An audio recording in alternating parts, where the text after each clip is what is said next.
Oh, look, we got raided. I would like to thank Romanian TV for raiding my little channel over here, and hopefully we'll manage to entertain you guys because we got some really fascinating news today. DeSantis decided to start his political campaign in Twitter Spaces.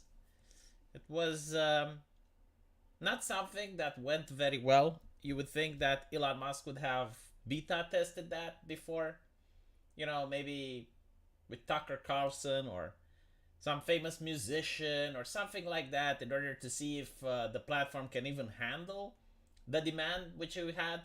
And it wasn't very big. Like, for those of you who don't know, Twitter Spaces is a horrible platform, I would say.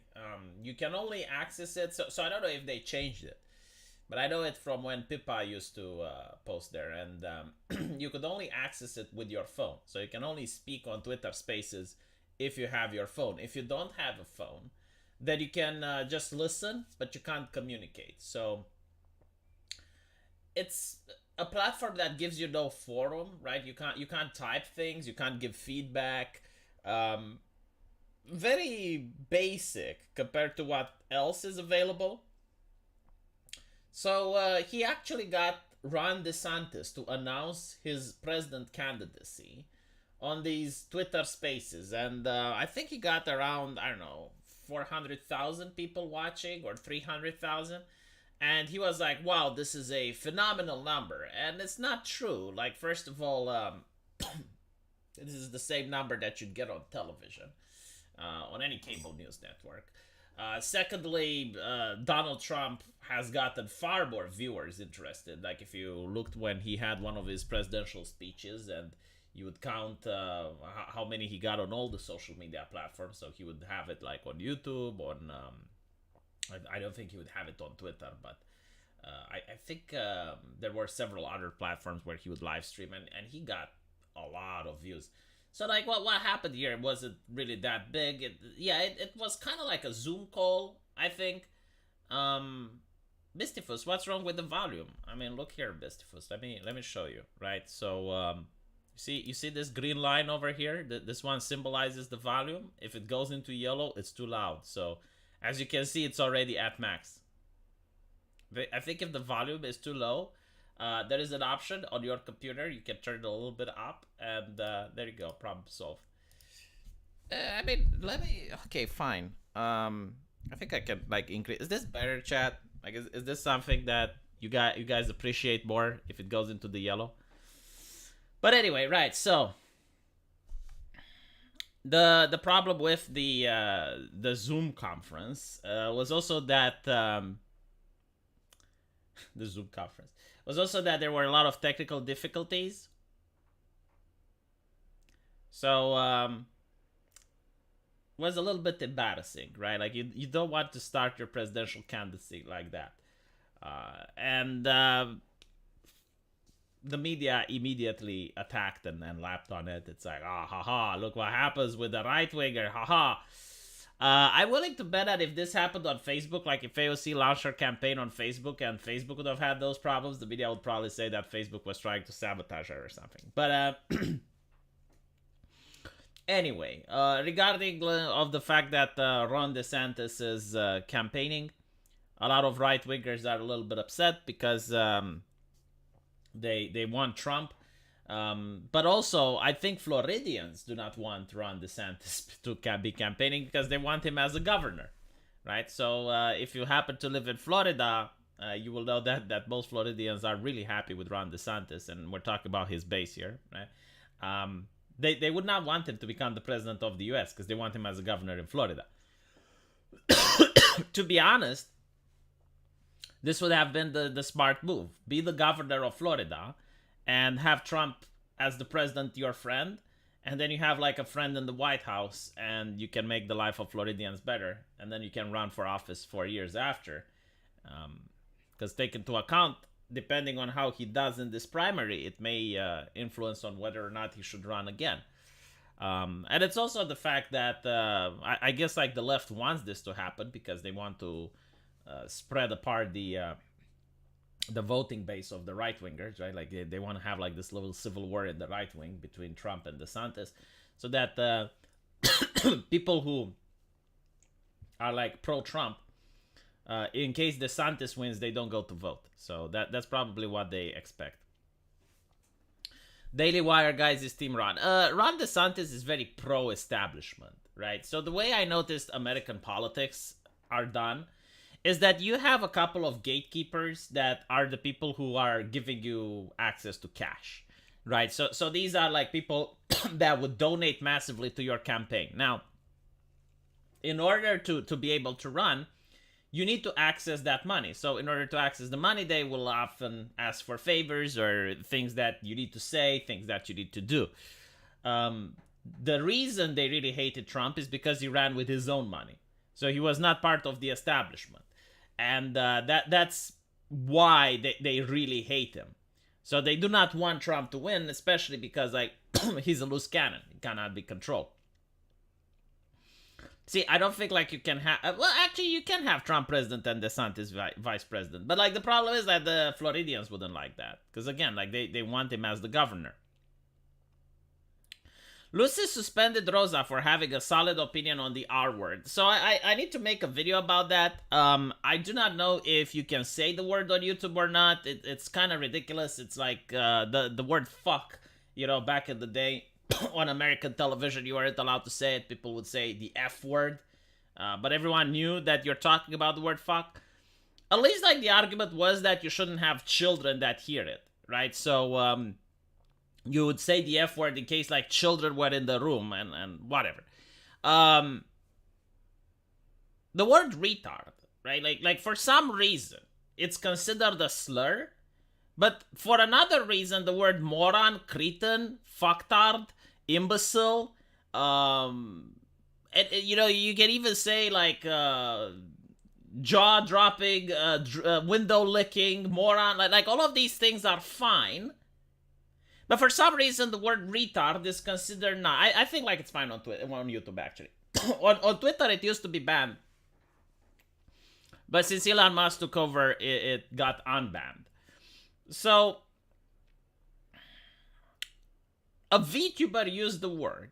I do not know her name exactly, because it was a VTuber that recently debuted. So, she used the word.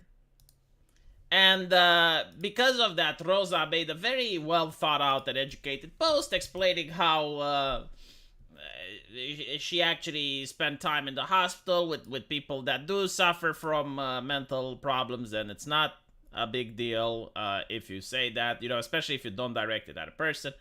But it was like a very well thought out post. I will have to go search it up. Like, let me see if I can actually find it, because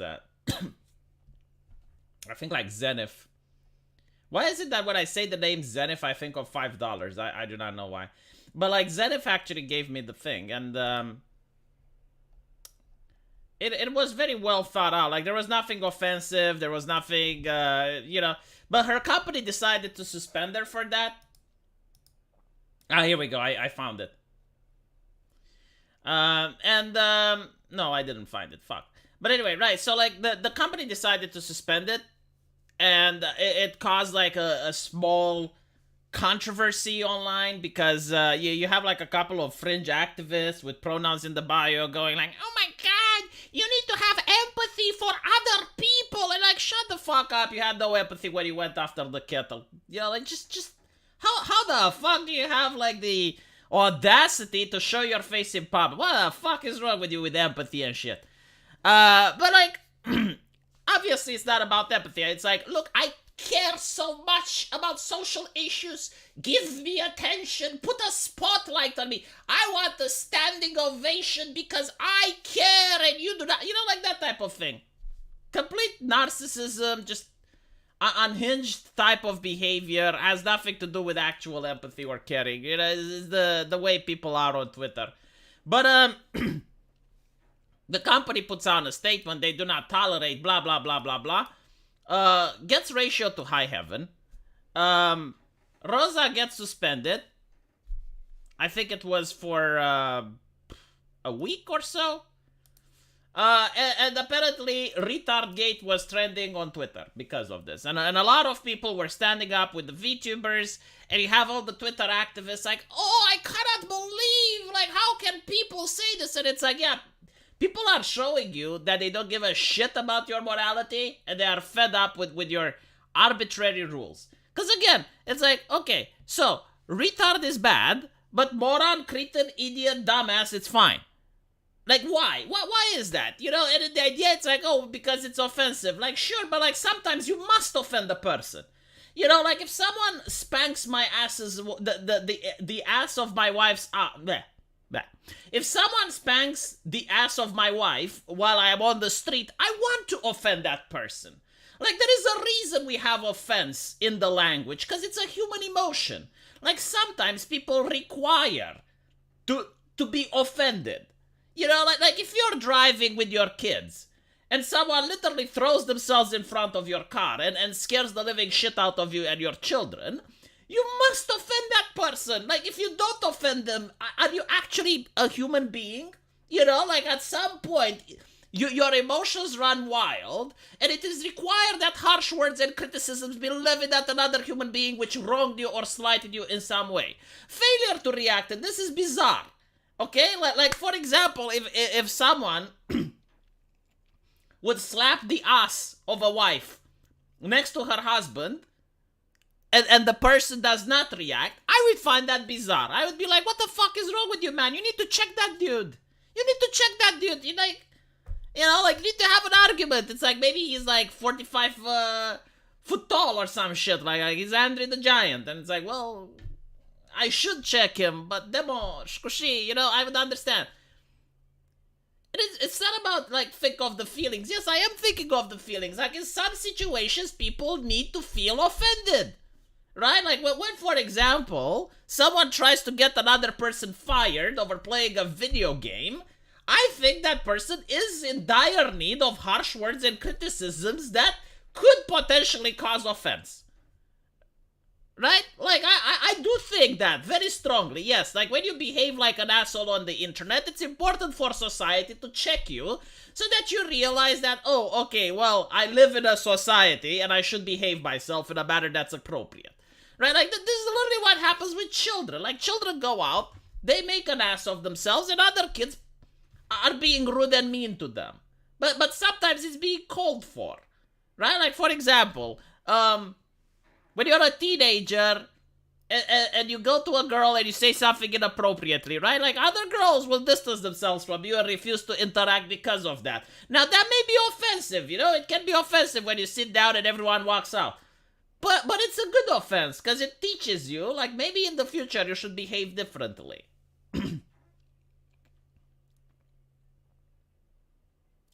You're missing the point, V. They want to be the only people who are allowed to be offended. Oh, well, that's completely... like, for example, right? This is what happened. I believe it's the team called Dodgers. I'm not into American sports, so correct me if I'm wrong. But from what I understand, they're a football team that has a lot of Latinx as their fans. And Latinx, despite the left not wanting to admit it, they are Catholic, overwhelmingly, right? So these are, like, very religious people... God-fearing warriors, and especially if they happen to watch football, right? Because they're probably leaning more conservative. Conservatism is with Jesus. I get that. Okay. So they invite the Sisters of Indulgence, I believe they were called, right? So, like, from the name, the Sisters of Indulgence, like, what, like, why would you come up with a name like that? And then you find out that this activist group, which was like pro-LGBTQI2SA, they had a scene a couple of years ago where on Easter, they had Jesus on a cross, and Jesus was pulled by a drag queen off of the cross, and she started doing a very provocative dance. Okay? So, they're baseball. I don't give a fuck. Okay, sports team. But anyway, so they had this interesting display, which is incredibly offensive if you happen to be a Catholic. Because Catholics consider Easter to be one of the most sacred days, right? It's like the pillar of their religion, because without it, you wouldn't have Christianity. It's the most important thing that Jesus has done in order to prove that he is the Son of God, according to Christian lore, by resurrecting. Like that's how he proved that he is the Son of God in the Bible, by resurrect, right? So like the resurrection, it is the cornerstone. It is like the most sacred act within Christianity. Now, if you decide to make a mockery of that, it's insanely offensive for Christians. Now, just to prove why it's considered that it's okay to offend some people, is that if you look at it, oh, my free speech, my blah, blah, blah. Imagine if they did it, and the Sisters of Indulgence would have dressed as an Orthodox rabbi, right? And they would have done something offensive. Like, they would have dressed as a rabbi. Of course, the Jewish community would be livid. They would have been outraged, right? Or even worse, imagine if they did it as an imam, or towards the Prophet Muhammad, or anything like that. I don't even need to describe what would happen, right? But like, why is this? It's because it's acceptable to behave in such a manner towards the Catholic faith. The Pope won't say shit. The priest won't say shit. No one gets outraged. But in this situation, people did get outraged, right? And they're considering, like, look, we're not doing anything against the Sisters of Indulgence, but if you want us to view your games, if you want us to come to the Dodgers games, we want you to not invite these individuals in our games, because we're paying with our money, right? So initially, the Dodgers went like, okay, we're going to disinvite the Sisters of Indulgence, but then they changed their mind, probably under pressure from activists, and they re-invited the Sisters of Indulgence. So this is what it's about. It's because I see the mainstream media saying, oh my God, like all these companies that support LGBT are being attacked by conservatives. It's like, no, you have been insanely offensive towards Catholics, and your demographic, the ones that you're trying to sell the product to, happen to be Catholics. There's no brainer here. It's not like Chick-fil-A, for example, which donated money to the Salvation Army and had like leftists boycotting or threatening their restaurants and shit, and the media didn't care at the time. But like with Chick-fil-A, their main demographic wasn't left-leaning vegans, right? Like their main demographic was anyone that likes to eat chicken. So that was like different. But even then, I would argue that the company should be more careful with how it treats political issues. Like you shouldn't be overwhelmingly political when you're trying to sell a product. Thank you, Beastie Fuzz, for the $10. I appreciate it. Result of fatherless homes. No one ever checked them on their behavior. They bump up their heads and everyone must cuddle them instead of letting them cry out. I don't even know if that's the case. I mean, if you're on Twitter, this is something that the left doesn't want to admit, but the internet is incredibly dehumanizing. Why? Because you see letters on a screen. You don't even get to see a human face. Like most people, when they talk on the phone, they will behave differently than they do in real life. Why? Because the person isn't in front of you, right? So you can say a lot of things that you wouldn't say in real life. You don't have body language, which is 80% of human communication, right? So already when we're talking about the phone, people behave differently. Now, when you're talking about letters on a screen, most people won't care. Like it's incredibly dehumanizing. Now, the only reason people do care is due to the fact that you have terms of service. So on most of these platforms, you have like conducts and decorums, and you have to behave in a certain way. You're not allowed to say certain things. So many right-wingers have started to adjust, because if they don't, they get banned. But because the internet has predominantly banned right-wingers and allowed left-wingers to say and do whatever they want, you have a situation where, as you can see, leftists behave in very unacceptable and disparaging manners. It's not necessarily because they didn't have a daddy, it's because they didn't have an HR woman banning them. So they go Pikachu face when Elon Musk takes over Twitter and starts applying the rules equally. Like, he didn't even create new rules. He was like, okay, well, these journalists have doxed me. There is a rule against doxing. I will suspend them. And they were like, how dare you? Do you not know who we are? We are the modern day clergy. So that's the reason. But it is what it is, you know. Yeah, it's kind of like, I guess it's political correctness, but the thing with political correctness is the selective enforcement of it. Because, like, if you were to have, like, genuine political correctness and it would be enforced equally, then you wouldn't have this thing happening at all, right? Like, most people, I am willing to bet that most people overwhelmingly would adjust and be happy with political correctness. Believe it or not, if it was actually implied equally. So if it was applied on a fair playing field, right, you're not allowed, okay, so you're not allowed to make fun of anyone's race. Okay, well, if you make fun of white people, you also get banned.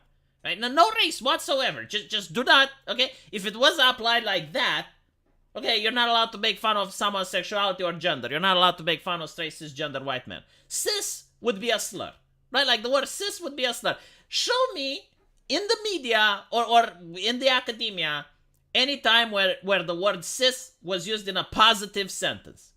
I want to see, because I'm unaware. I read the newspapers on a daily basis. I want to see the word cisgender straight white man used in a positive or even neutral way. In a neutral way. It's never done that, right? Like, it's always used in a negative way. Why? Because it's a slur. But it's not considered a slur. You can say it. There's no, you know, and I'm pretty sure there are a lot of cis people that feel offended if you call them cis. If you walk up to your father and you go like, hey, cisgender man, you know, like, he might be offended about it. But that's the thing, you know, because at the end of the day, if you look at how the language evolved, I mean, how the terminology evolved, they started talking about offense in the beginning, but then they realized that people stopped giving a shit, and they were, like, moving on. So they changed the word offense into the word problematic. Right? So it's problematic, because again, like, they can't really articulate, right? Why is it problematic? So they would just say, well, this is problematic. But what they really mean is, like, ban it. Get rid of it, right? So offense changed to problematic, and then problematic is now harmful or dangerous, right? So they would literally say, Elon Musk allowing free speech on his platform is dangerous. But what they're really saying is that Elon Musk allowing free speech on his platform is problematic. It's offensive, right? Like that, ban it. Get rid of it. That's what they're saying. So it was never about offense, you know, like offense was just a code word for censor it, get rid of it. Yeah, it is dangerous, yes. But dangerous, harmful, right? And we live in the culture of safety. Ever since the pandemic, safety is their word. I can hardly wait for them to find a new word, because at the end of the day, they will still do the same. You know, safety stands for censorship. But like usually they instead of censorship, they'll say, actually, they did say safety. They would say Trust and Safety Council, right? So they will, like, always have, like, these really Orwellian words that they came up with. Are you an egg producer? No, I am the inseminator. I love that. It's also funny that the way you can call men in this newspeak, I guess, sounds better. It's like birthing person. I mean, if you go to your mother and you call her a birthing person, you probably get slapped. You know, if you go to your girlfriend and you call her a birthing person, same thing. But if you go to your dad and you call him, hey dad, you're the inseminator, I mean, he's going to laugh his ass off. Okay, so I wanted to show you something bizarre. Again, do not contact this person. I'm probably going to make a video about him on my secondary channel. But it does highlight the mind of the modern game developer. And that is the fact that they do not care about the customer at all. The only thing that they care about is their investors. That's it, right? So they care about their investors and themselves. Very narcissistic way of thinking. So you have this person. I do not know who they are, but allegedly it's a game developer, and if you're not aware, like, let me show you what's happening with the modern day video gaming industry, because in case you happen not to be a gamer or you're just not playing any of the new games, it has become a trend for video games to be released broken at launch, to the point where this is now considered acceptable, right? So like look how many studios, and this is like something that happened in the last years alone, like last 2 or 3 years.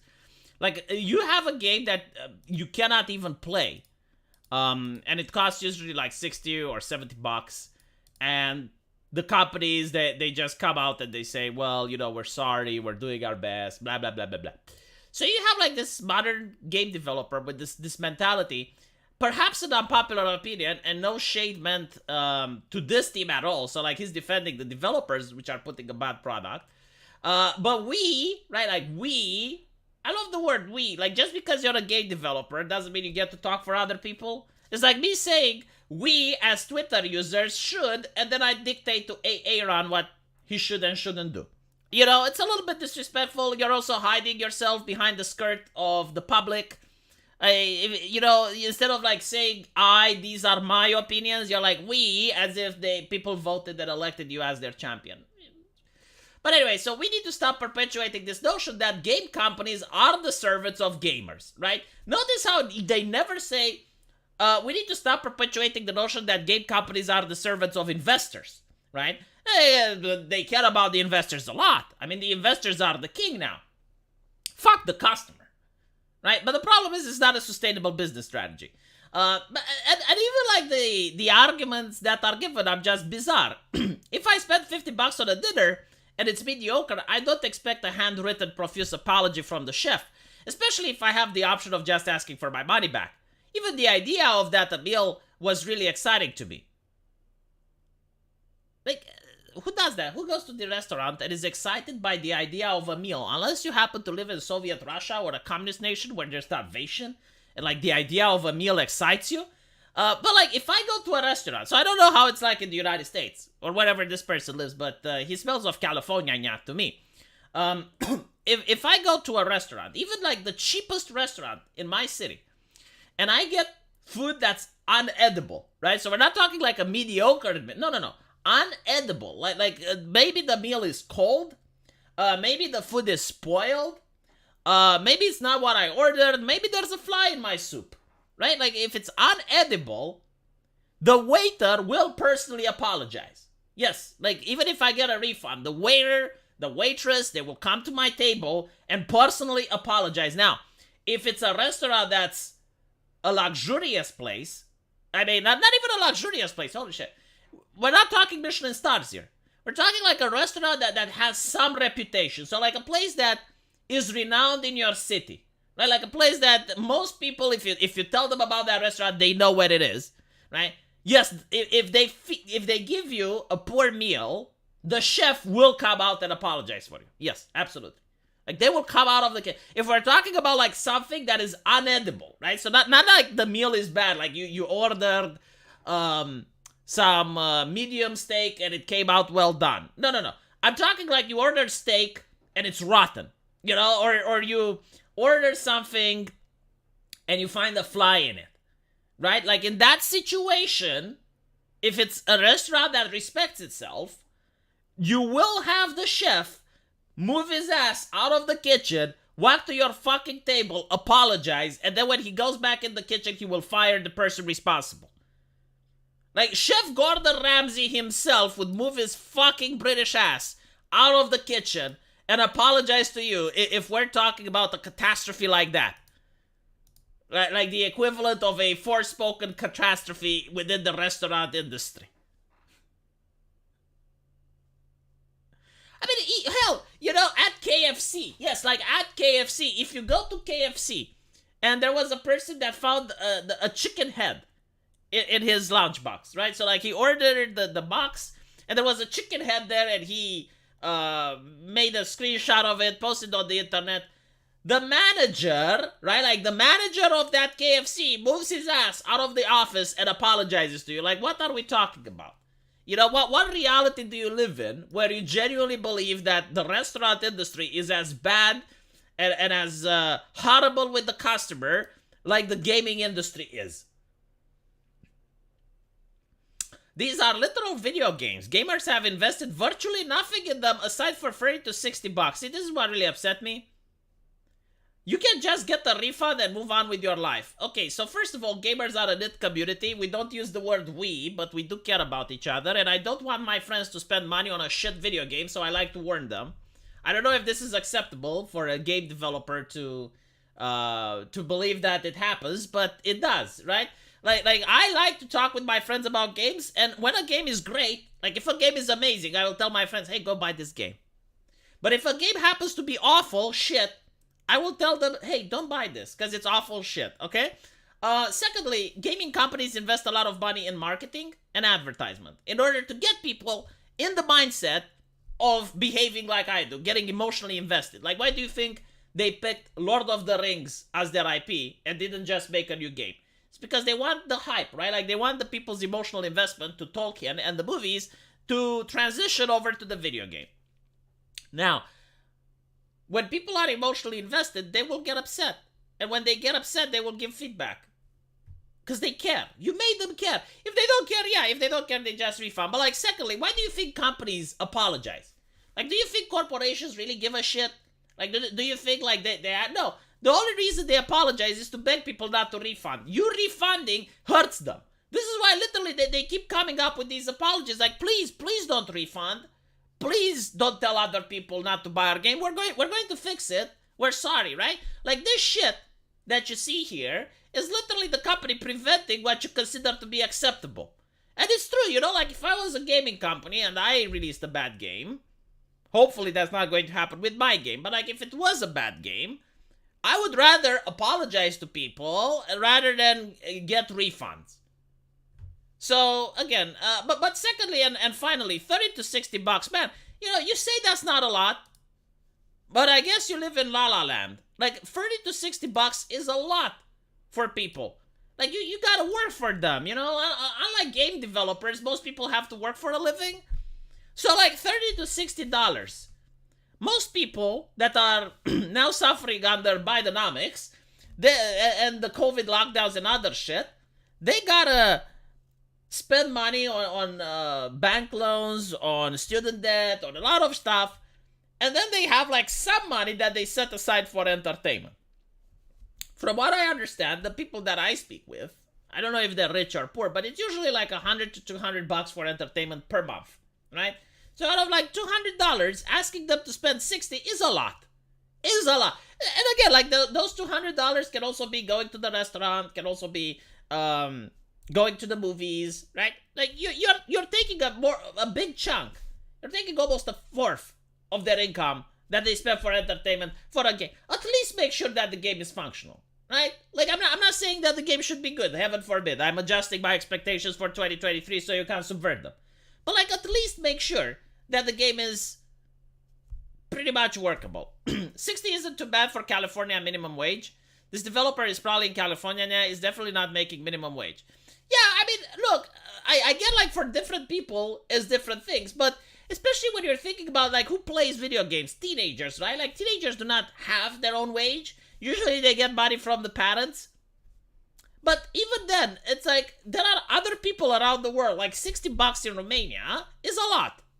Is a lot, right? Like to say that, oh well, you could throw them away is bewildering. A tenth of the income for bad sex isn't worth the stress. I like to count in pizzas. A game is 6 pizzas here.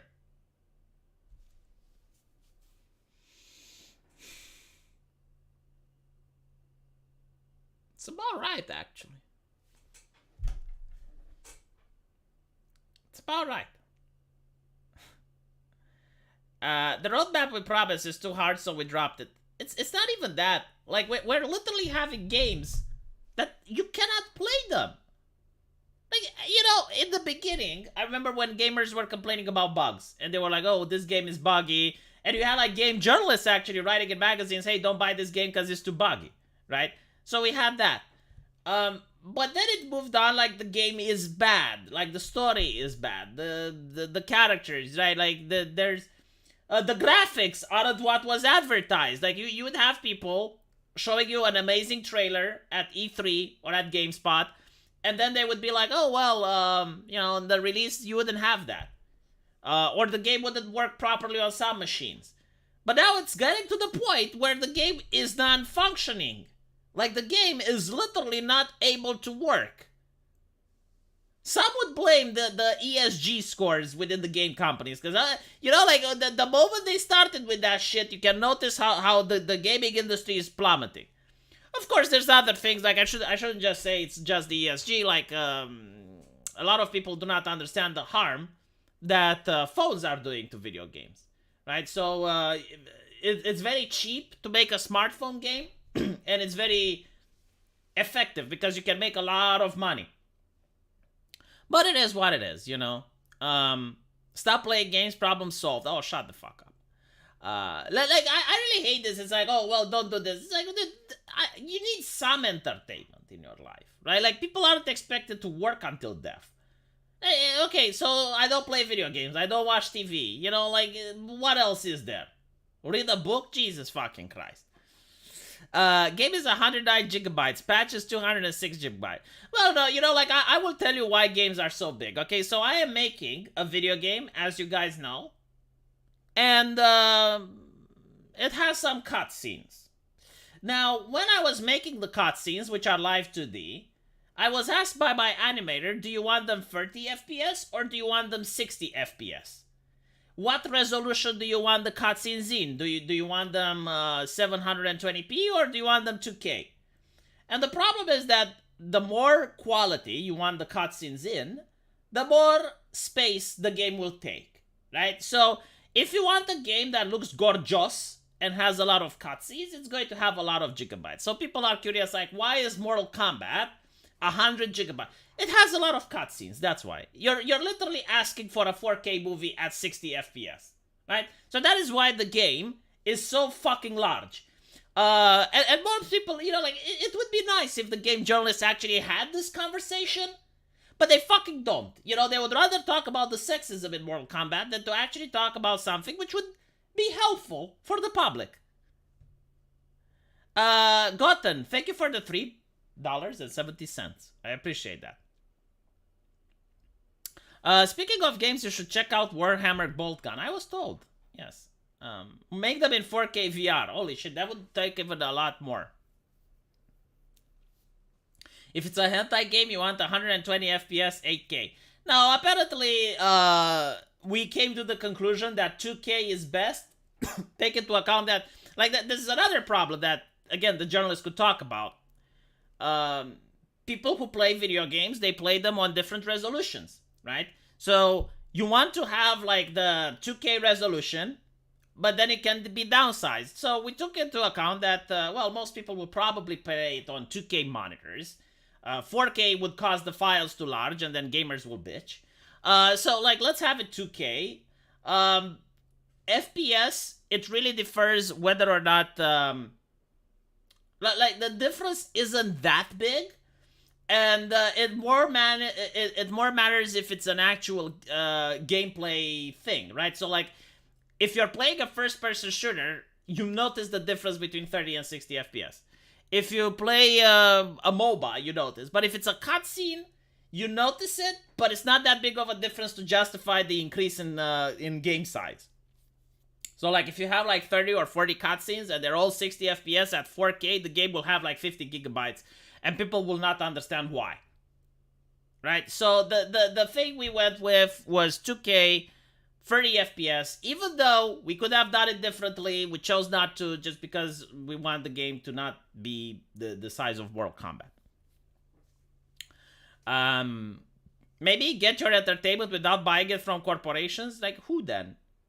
Like, corporations are just more than one person doing business. You know, you got a 490. Why did you delete that?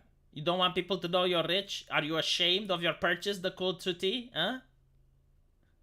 If I can't play this on my Raspberry Pi Micro, don't buy. At the end of the day, I genuinely do not understand why people are upset about the size of a video game. When you have, like, people who have, like, 2 terabytes. I mean, it's not even expensive to get 2 terabytes worth of space. You get 2 terabytes, you got, like, 2 SSDs that are 1 terabyte each. I mean, if you have a gaming rig, right, like, it's not a bad investment. But secondly, I grew up with a 486. It had 500 megabyte of memory. I remember that. And most video games were like 10 or 20 megabytes, 30 megabytes. I don't really think that. No, sorry. Like games were actually 100 megabytes back then. So you could have like a 582 megabytes 486 computer. Windows was probably like 40 or 50 megabytes. And then you could have like maybe 1 or 2 games that were 100 each. So yeah. I remember when having a 17 gigabyte hard drive and playing Gothic. Yeah, I remember like I think like 20 gigabytes were the ones that were very popular back then. But the thing with like getting a 490 Ti now, it's like, what do you play on it? Like what video game are you going to use to play your 4090 Ti? Like most video games don't even fucking run. So, I bought a 4090 to play your game at 4K. I actually joked with my developer and I was like, can we have ray tracing in the game? And the guy's like, yeah, we can have ray tracing, but like, why do you want it? And I'm like, well, because it's a meme, it's there, right? And then my publisher comes and it's like, listen, you idiot. If you put ray tracing in the game, just like any other feature, you're going to have to support it. So if it bugs out, if there's any problems with it, you're going to have to patch it, or else people are going to eat you alive. So unless you need the thing, do not put it in. And I was like, okay, that makes sense.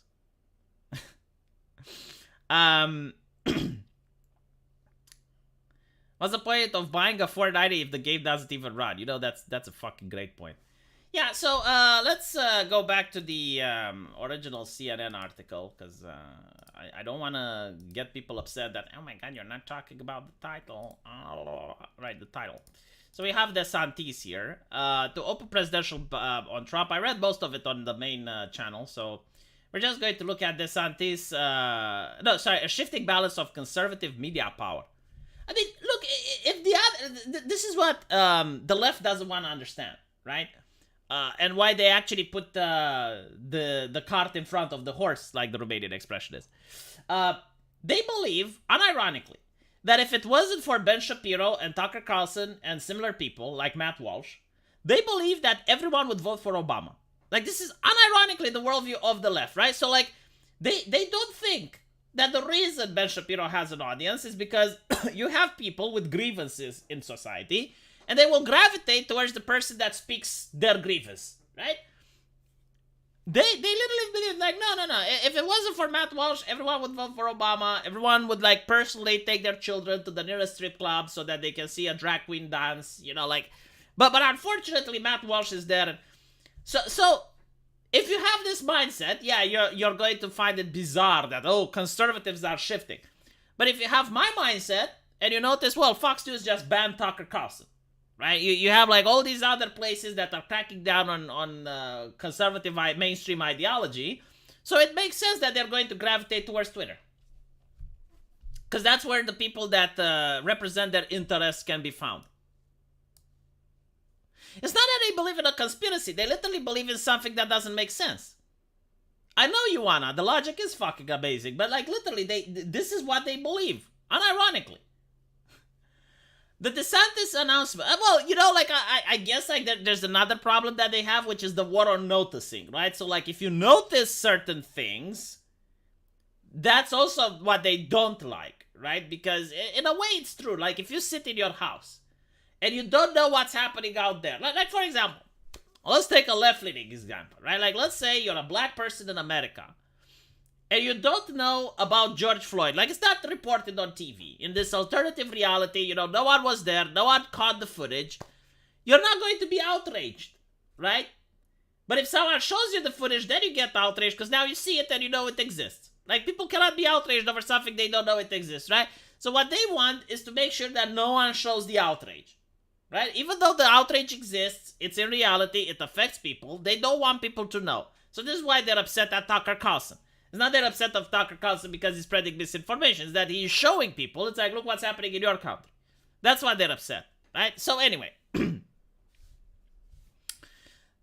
DeSantis announcements will help enshrine an emerging power shift in conservative media. His choice of Twitter recognizes the importance of social network right-wing voters under Musk and may quicken the shift away from Fox News as the most dynamic platform. It's not that. See, that's the thing. It's not that conservatives chose Twitter because Fox News was not satisfying their radicalism. They chose Twitter because Fox News decided to fire Tucker Carlson, and now Tucker Carlson went on Twitter. If Tucker Carlson would have gone on Twitch, and Twitch would allow him, you would see a massive number of conservatives all of a sudden going to Twitch. It's not fucking rocket science. With the appearance, DeSantis is driving home his argument that social media networks have sought to oppress the speech of conservatives, a popular viewpoint on the right. I love the fact that CNN doesn't say that's a wrong view. I mean, if it's a popular view, it can be a correct view. You know, a popular view of Americans, for example, is that democracy is good. Oh no, actually, no, hold on, that's a bad example. A popular view of Americans is that 2 plus 2 equals 4. That's a correct viewpoint. Right? You're not saying that it's wrong. Popular viewpoint. But I love how they're like using weasel words, because they're not like notice how the media is lying. It's not lying directly or by no. It's using like these weasel statements. Popular viewpoint on the right. In his autobiography, The Courage to Be Free, DeSantis slammed companies like Facebook and Twitter under previous owners, which said censorship decisions that always seem to err on the side of leftist orthodoxy. They distort the American political system because so much political speech now takes place on these platforms, which is true. I mean, look what happened with Kyle Rittenhouse, right? So Kyle Rittenhouse went in the news. They called him a murderer even after he got acquitted. But what's more interesting is that Facebook would ban people that talked in a neutral light on him, right? So if you say neutrally about anything about Kyle Rittenhouse, you'd say like, I saw Kyle Rittenhouse walk past my street, you would get banned. Meanwhile, journalists that were calling him a murderer were promoted on Facebook. I'm not even going to go into the Russia Pissgate dossier, all the other shit that was debunked, the Covington kids, like all of these other things, right? But the best example is the New York Post Hunter Biden laptop, right? Like that gets suppressed like we've never seen before. Like it was so suppressed that on Twitter, if you messaged someone the link for the New York Post, so in DMs. Like in private DMs, if I was to contact Zephyr, and I would be like, Zephyr, here is a link to a story from your country by respectable journalistic outlet, New York Post. It would not go through. It would be blocked. Like, yes, it is a popular viewpoint on the right, which happens to be true. DeSantis is unlikely to turn his back on Fox. DeSantis' launch strategy will not come without risk. Like, what? You know, like, of course he's not going to turn his back on Fox. Like, if you're a political candidate like DeSantis, you want to go everywhere. I mean, Trump even went to CNN. You want to go to every single media station available. Like, anyone that gives you airtime, you want to be there. The untamed environment on Twitter, again, false. Twitter environment is very tamed, okay? It's not 4chan. Even 4chan is tamed now. Like, 4chan now, in 2023, is like Reddit used to be in 2016. His association with Musk threatened to undermine the case DeSantis has been making on Republican voters, that he can offer a more stable and disciplined style of leadership than that shown by Trump. I mean, maybe he can, I don't know, but like, what does he say? Oh my god, he went on Twitter. Clearly, he's a madman. He is... As 4chan would like to put it, slash our guy slash. You know, it's... avoiding the kind of big stage political announcement in front of large crowd, DeSantis risks emboldening Trump's mocking critique that Florida governor is draining support by the day, following polls that show him falling further behind his former president, albeit ahead of candidates like Tim Scott and Nikki Haley. Who's Tim Scott, by the way? No idea. Is Tim Scott like one of those people that Democrats are the real racists? The virtual announcement could also fuel claims that his one-time protege, whom he now accuses of betrayal for running for president, lacks the political skills to compete on a less controlled stage. A pro-Trump super PAC mocked DeSantis ahead of his online saying that one of the most out-of-touch campaign launches in modern history. Yeah, it was pretty bad. Like, it had a lot of audio issues, quality issues, stream went down. The only thing less relatable than a niche campaign launch on Twitter wasn't niche, though. It was mediocre, I would say. Is DeSantis after party at the Uber Elite Four Seasons Resort in Miami. The Trump Alliance Super PAC said in a statement today. People familiar with DeSantis' campaign blueprint, however, indicated that the Florida governor would soon launch a relentless blitz of campaign appearances in key swing states intended to contrast his energy with that of his older rivals. Trump's team and his allies are planning an aggressive operation to try to drown out DeSantis' launch on Wednesday. MAGA is already slamming the Florida governor for his early support of COVID-19, and it seeks to undermine his credibility among conservatives. I heard that he said, and I may be wrong, but didn't he say that Cuomo handled the pandemic better than him? Which should be concerning then, because like if that's what he thinks, then if this thing happens again, then he would probably handle it more like Cuomo. I may be wrong on this. I need to fact check it, okay? So don't take my word for it. But like I seen this being posted, and I'm curious whether or not it's true. Trump's team and his allies are planning an aggressive operation to try and drown out DeSantis' launch, but this is another side of the head spinning the Republican primary could get. They're like, every single primary is like that. You know, I love the fact that they're trying to make it sound like right-wingers do not know how to make primaries or something. But if you guys remember, during the Democratic primary, you had Kamala Harris, like, literally eviscerating Joe Biden. Like, Kamala Harris was brutal to Joe Biden. And then when, you know, she was announced that being a vice president, because, like, literally no one wanted the job, and they had to go to her, and she's like, you know, like she was asked, I think it was by Stephen Colbert, it's like, well, why did you say those awful things about Biden? And she was like, it was a debate! It's like, dude, like, so you're basically saying you don't believe these things? Like, she flat out called him a racist, if I remember correctly, right? It was like, for a Democrat, that's like the worst thing you can call someone. But it is what it is, you know, like, what can we expect? If you need that announcement, you require a committee to decide whether to run. Then oh boy, weak energy, yeah. Well, usually, people knew that DeSantis was going to run. Like, when you start gathering funds for your campaign, when you start gathering donations, it's pretty much expected that the person who is going to run. If he's becoming crazy, well, look, man, if I have to imitate Kamala Harris, it's just, I'm doing a bit. I'm not actually crazy, so. But yeah, literally, like, basically saying, like, well, I'm a sellout, you know? Like, I will say whatever needs to be said within that particular moment.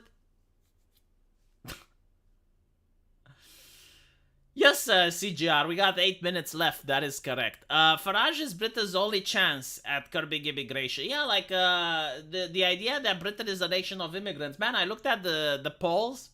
Apparently, like, in the last couple of years, Britain got, I think, like, 40% of immigrants than it got in its entire fucking history. And Britain is an old country. Like, we're talking over, you know, 4,000 years of history there. How about, well, actually, recorded history is probably since the Roman Empire came, right? So maybe, like, 2,000, give or take, like 2,500 years. I will not do the fratty line unless I get super chats. Look, if I'm going to monkey myself around, I need to actually be paid for my ability to denigrate myself. Considering most people are stuck on AM4, they're going to be looking to buy GPUs. Maybe. Can't trust the Tories either. Well, the Tories... okay, so I will tell you the problem with the British system, right? The problem with the British system, unlike many other countries, is that the deep state in Britain is official. Like, you know who the people are, you know what they do. They're called, the civil service. Right, so the civil servants. They're the deep state. And they're official. There is a TV show, I keep talking about it, Yes Minister. You should watch it. It actually highlights the problem with the British politics. Now, the civil servants are there to help the politician, right? So a politician can come and go, but the civil servants are permanent. and they make sure that the politicians, they vote the correct way, they do the correct decisions. So this is why that no matter who wins, because like in America you can see a massive difference than when you have a right winger at the helm versus when you have a left winger. But in Britain it's pretty much the same. Now the civil servants, because they work for the government and they get paid by the taxpayer, they want big government. It makes fucking sense, right? So they advocate more for left-leaning policies, big government, big spending. They want that shit.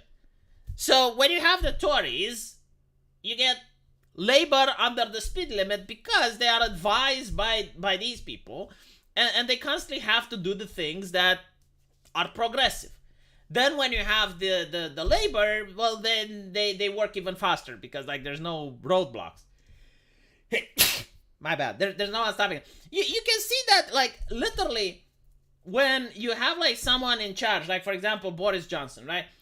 Initially his statement on the pandemic was like, okay, well, elderly people are going to be told to stay indoors, everyone else can go out. Immediately he changed his mind, right? Do the fratty. Okay, so the lady for sales from Bud Light, right? Like she said that her customers are fratty, out of touch. Okay, well, seems like she was fratty. No, she wasn't fratty, but she was out of touch. Yeah, more government, more taxes. It's the same reason why teachers were like that. I mean, man, it's so fucking clear when you think of things from a financial perspective, right? Like during COVID, right? You had all these teachers like, oh no, we need to stay indoors like until there's no more COVID cases. Like not even one. If there's a single one, we shouldn't open the doors because our children, we need to think about our children.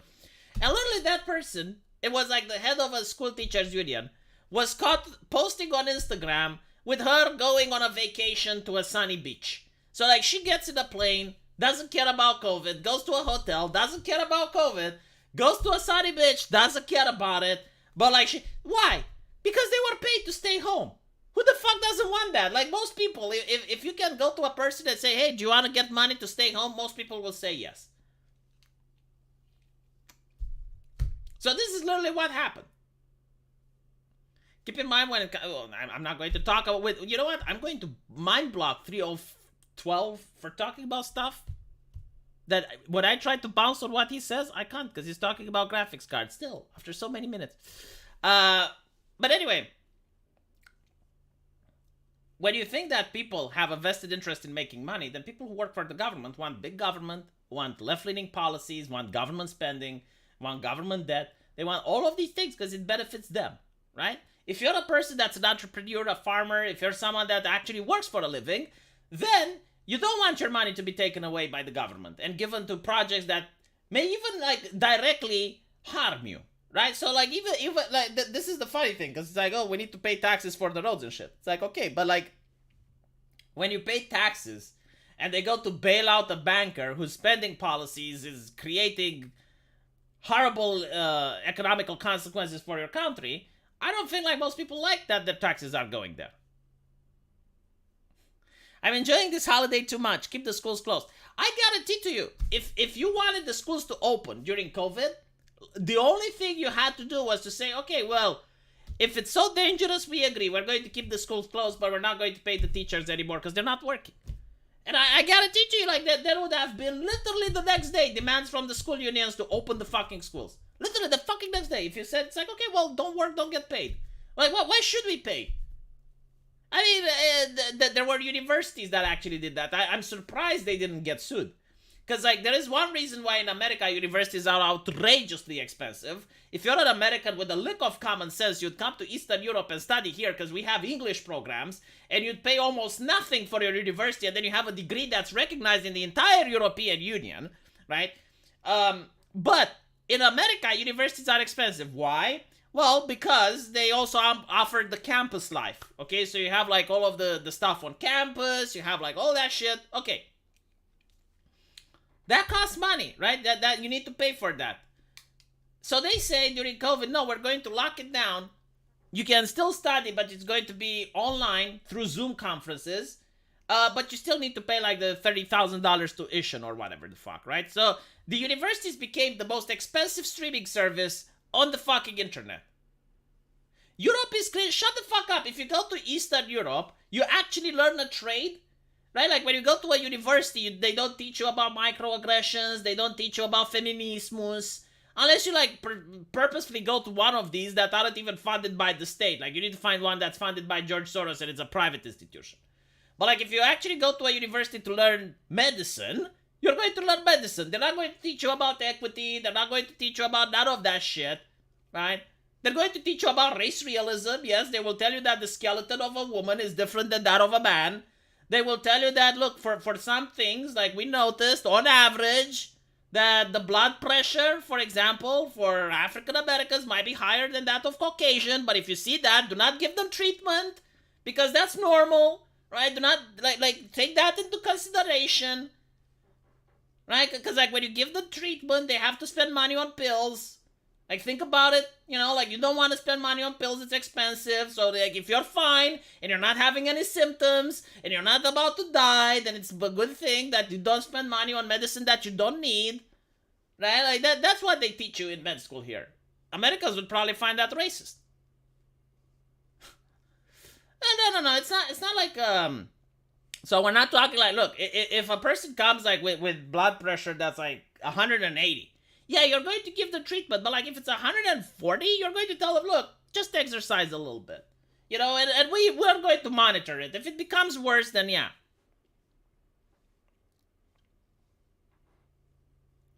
At least that's what I learned, you know, like maybe they had like some very racist people at my university, but like, yeah, they would also talk about skin cancer. Like, for example, white people were more predominant to skin cancer. Okay. You know, like, oh my god, racismo, oh.